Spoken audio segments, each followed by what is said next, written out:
هاي، ازيكم؟ انا ندى، وفيديو النهارده هنتكلم بكل بساطه عن تنظيم الوقت. حرفيا ازاي ننظم وقتنا في خطوات بسيطه. هي دي خلاصه الخلاصه حرفيا، من غير كلام كتير، من غير لك كتير. يعني مش عايزه اطول عليكم اكتر من كده، ان انا عايزه الفيديو يكون يعني قصير، بس في نفس الوقت عايزه اقول شويه حاجات. فيلا بينا نبدا على طول. اول حاجه واهم حاجه وهنفضل نقولها دايما هي الصحيان بدري. مفيش حياه منظمه من غير صحيان بدري. مفيش يعني انتاجيه زياده من غير صحيان بدري. عايز تنتج اكتر اصحى بدري. عايز يكون عندك وقت زياده وتحس ان انت يومك اكتر من 24 ساعه، اصحى بدري. عايز تحس ان انت نشيط وان انت عندك طاقه دايما، اصحى بدري. عايز توفر وقت زياده، مثلا ان انت تعمل هوايات زياده. عايز تحسن من نفسيتك ومن راحه بالك، وان انت يكون عندك دايما وقت كده بتحس فيه براحه نفسيه وبصفاء، اصحى بدري، لان ده اكتر وقت بيكون فيه سلام نفسي رهيب. طيب، كلمه اصحى بدري دي بتشتمل على ايه؟ لان انا مش هقول لك برضو اصحى من الساعه 5 الفجر، لا، انت حر. كلمه الصحيان بدري دي بتنحصر ما بين وقتين، وهما من الساعه 5 بعد الفجر عامه، يعني حسب اذان الفجر بيكون الساعه كام، بس هو في رينج الساعه 5. وعلى حسب بقى، يعني اذان الفجر بيتغير دايما، بس يكون في فتره الفجر يعني لحد مثلا الساعه، خلينا نقول ماكسيمم 8. انت كده اسمك صاحي بدري. غير كده اقل، يعني اكتر من كده انت صاحي، ماشي، صاحي الصبح بس مش صاحي بدري. انت مش محطوط تحت بند واحد صاحي بدري. فالصحيان بدري مهم جدا، والله العظيم يا جماعه حاولوا ان انتوا تجربوه وتبداوا ان انتوا تتعودوا عليه وتحبوه. فعلا انتوا هتحسوا بتغيير رهيب في يومكم اصلا، وان انتوا بقى عندكم طاقه تعملوا كل باقي الحاجات اللي انا هقول عليها دي. تاني حاجه، ان انت لازم تكون من قبلها بيوم محدد الحاجات اللي وراك النهارده، او الحاجات اللي انت عايز تعملها، او حتى ممكن لما تصحى من النوم تعمل ده. بس انا بحس انه من قبلها بيوم كده بتبقوا ان انتوا مثلا قبل ما تناموا تبداوا تفكروا انتوا عايزين تعملوا ايه بكره، فتبقوا نايمين مرتاحين كده، وتصحوا الصبح عارفين انتوا هتعملوا ايه. فممكن كمان تكون دماغكم اصلا مستعده لحاجه زي كده، وجهزت نفسها لحاجه زي كده من وهي نايمه. المهم يعني ايا كان، المهم ان انتوا لازم تكونوا يعني تصحوا من النوم عارفين انتوا هتقوموا تعملوا ايه، تمام؟ ايا كان هتحددوا امتى، المهم ان انتوا هتقوموا تعملوا حاجه معينه، مش اللي هو لسه هنقوم نفكر هو النهارده كان ايه اصلا. لا، احنا عارفين احنا هنعمل ايه. احنا هنعمل ايه دي مش معناها بس ان احنا هنذاكر او كده. يعني انا الفيديو ده عاملاه في فتره دراسه، وان احنا داخلين على دراسه وكده، فهو كلنا محتاجين ننظم وقتنا عشان الدراسه. بس عامه انا مش هدفي من الفيديو ده ان ازاي ننظم وقتنا بين الدراسه والدروس والمدرسه وكده اللي جايه وكده. انا قصدي ان احنا ازاي ننظم وقتنا عامه، وده هيساعدنا بعد كده بقى في دراستنا وفي حياتنا لما المدرسه تبدا. فالحاجات اللي وراك دي ممكن تكون ان انت عايز تقوم مثلا تعمل رياضه معينه، عايز تبتدي تعمل رياضه. ايه هو الفطار اللي انت هتفطره؟ هتفطر الساعه كام؟ مثلا بعد الفطار هتقعد تقرا في الكتاب الفلاني. ممكن انت تشوف الفيديو الفلاني اللي انت كنت عايز تتفرج عليه، سواء ايا كان فيديو تعليمي، او مثلا انت بتابع كورس معين، او انت بتحب تتفرج على حد معين عايز تشوف له الفيديو الفلاني لما تصحى من النوم. بعد كده مثلا انت عندك مذاكره الماده الفلانيه، بعد كده مثلا انت هتريح شويه، وبعد كده هتروح دروس، وهكذا. يعني كل الحاجات دي انت بتبقى عارف، بس انت هتعمل ايه. مش بقولك انت هتصحى تعمل كل ده ورا بعضه يعني، بس قصدي ان انت عارف اليوم ده فيه ايه، وعارف مثلا عندي درس كذا النهارده، وعندي درس كذا النهارده، والمدرس الفلاني لا ده لك الدرس، مش يعني تبقى عارف الدنيا ماشيه ازاي، وعارف حياتك ماشيه ازاي، مش صاحي كده على الله. تالت حاجه بقى، ان انت بعد ما حددت الحاجات اللي انت عايز تعملها النهارده، تبتدي ان انت تحدد ميعاد تقريبي لكل حاجه انت عايز تعملها الساعه كام. لانه مفيش حاجه في حياتنا ماشيه بالمسطره، واستحاله ان احنا نمشي حياتنا بالمسطره. لازم يظهر لنا دايما حاجات جديده في حياتنا، حاجات احنا يعني مفاجاه كده، مش دايما برضو، بس قصدي انه مفيش حاجه ماشيه بالمسطره ايا كان. فبرضو ما تحسوش ان انتوا لو حصل لكم اي دروب مثلا ضيع لكم الخطه اللي انتوا كنتوا عاملينها النهارده، ان ده شيء مش طبيعي، او تحسوا ان انتوا مثلا انتوا اللي مقصرين، ان انتوا مش عارفين تلتزموا بخطتكم او كده.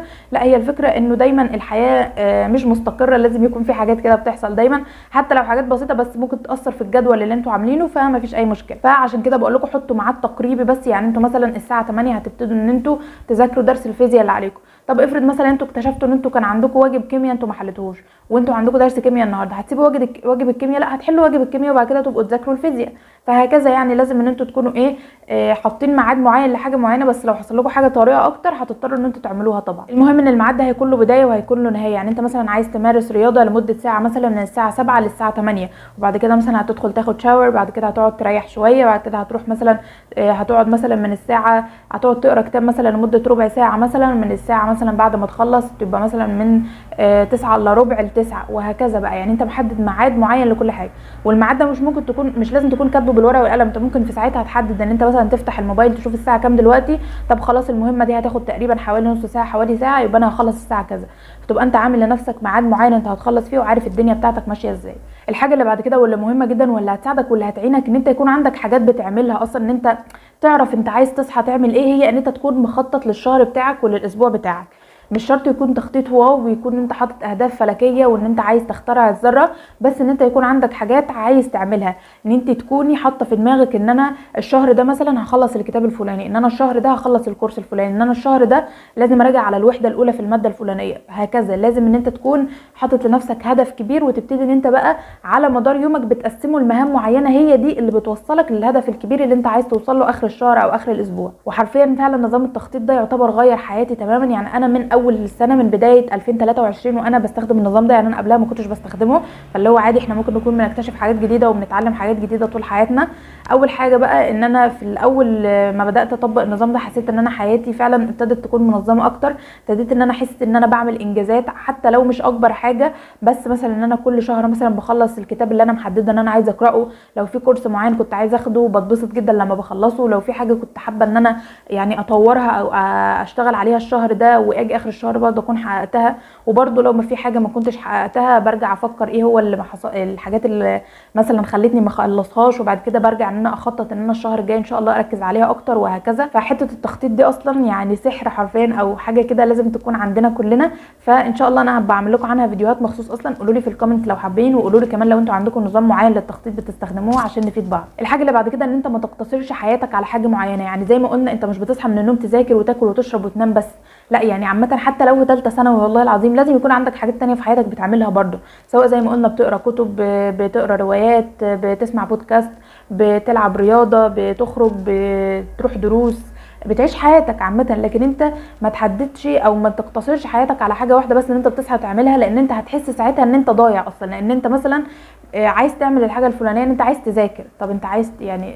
عندك مذاكره عايز تذاكر، وهتقعد تذاكر الماده الفلانيه والماده الفلانيه والماده الفلانيه. طيب خلاص كده يومك خلص. طب فين تنظيم الوقت اصلا؟ انت كده يعني مش محتاج وقت عشان تنظمه، انت فاهم؟ هتحس ان انت مشتت، مع ان انت ما عندكش حاجات كتير تركز عليها. في حين ان انت لو عندك مثلا كذا حاجه بتعملها في يومك وعامل لكل حاجه وقت، هتحس ان انت منظم، وان انت في نفس الوقت بتنتج اكتر، وحاسس ان انت يعني اللي هو ايه، بتملك العالم كده. انت بتعمل حاجات كتير في نفس الوقت ومن غير ما تكون مضغوط او حاسس ان انت يعني متضايق. احنا ممكن في فترات معينه نركز على حاجات معينه، زي مثلا زي ما ضربنا مثال بواحد في ثالثه ثانوي، فهو اكيد في المرحله اللي هو فيها دي اهم حاجه مذاكرته، بس برده ما يهملش حياته والحاجات التانية اللي بيعملها في حياته، عشان هيحس اصلا ساعتها ان مذاكرته دي واخده منه حياته، فهيبتدي ان هو يكرهها اصلا وما يحبهاش. لازم لازم لازم تدي لنفسك وقت فاضي يوميا. ما ينفعش زي ما قلنا ان انت تكون ماشي زي العربيه اللي ما بتفصلش كده، لان حتى العربيه اللي ما بتفصلش او الجهاز اللي ما بيفصلش بيجي في الاخر وبيتحرق وما بينفعش يشتغل تاني كمان. لكن انت لازم يكون عندك وقت فاضي، يعني يوميا بين كل مهمه ومهمه، واسبوعيا يكون عندك يوم فاضي. او حتى لو انت مثلا مفيش يعني ما عندكش المقدره انت تاخد يوم كامل فاضي، حاول انت تخصص جزء من يوم، يعني يكون عدد ساعات ورا بعض، تحس ان انت كده ايه يعني خدت شوط كبير شويه فاضي. لكن مثلا يوميا انت لما تاخد بريك هتاخد بريك من المذاكره من الشغل من كل حاجه نص ساعه ساعه.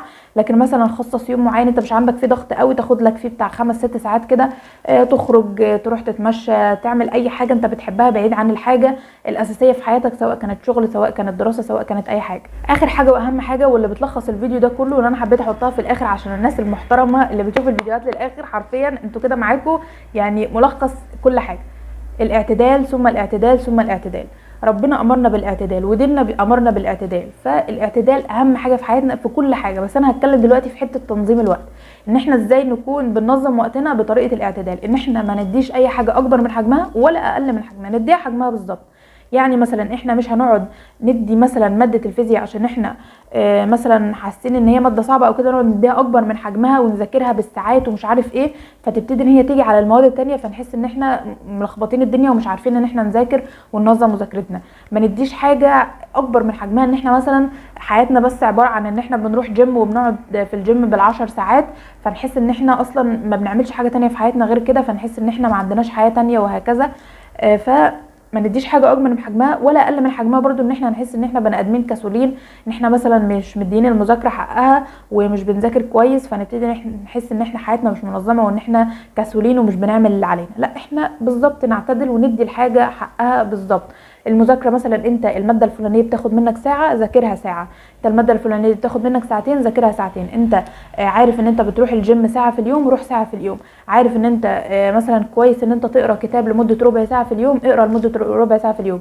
بتحب ان انت تقرا اكتر وعندك وقت اكتر وعندك القدره ان انت تقرا اكتر، خليها نص ساعه في اليوم. وهكذا حاول ان انت تدي كل حاجه الوقت المناسب ليها في العامه وبالنسبه لك انت. يعني مش لازم يكون برضو اللي بالنسبه للناس التانية هو المناسب ليك، لا، حتى لو الناس كلها ماشيه على نظام معين وانت في نظام مناسب معاك انت وبسطك انت وحاسس ان هو مناسب ليك انت، استخدم النظام المناسب ليك انت احسن، اللي يمشيك بمبدأ ايه؟ الاعتدال. بس كده، هو ده كان فيديو النهارده بكل بساطه حرفيا ازاي ننظم وقتنا يا جماعه.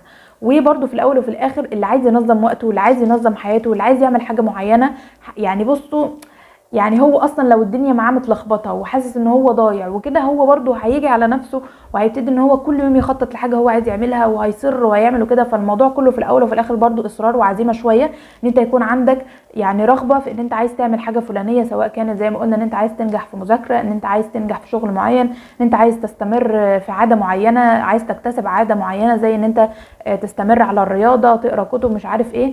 فكل ده عشان تعرف تعمله لازم يكون عندك سيستم ونظام معين انت ماشي بيه في حياتك. النظام ده بنسميه تنظيم الوقت او تنظيم الحياه عامه. فبس كده، يا رب تكونوا استفدتوا من الفيديو. اكتبوا لي في الكومنتس لو عندكم اي افكار فيديوهات حابين ان احنا نتكلم عنها بعد كده، وقولوا لي كمان لو عندكم انتوا مثلا تكنيكس معينه بتستخدموها في تنظيم الوقت او كده، تقدروا ان انتوا برضو تفيدونا وتشاركونا بيها في الكومنتات. وبس كده، اشوفكم في فيديوهات جايه. مع السلامه.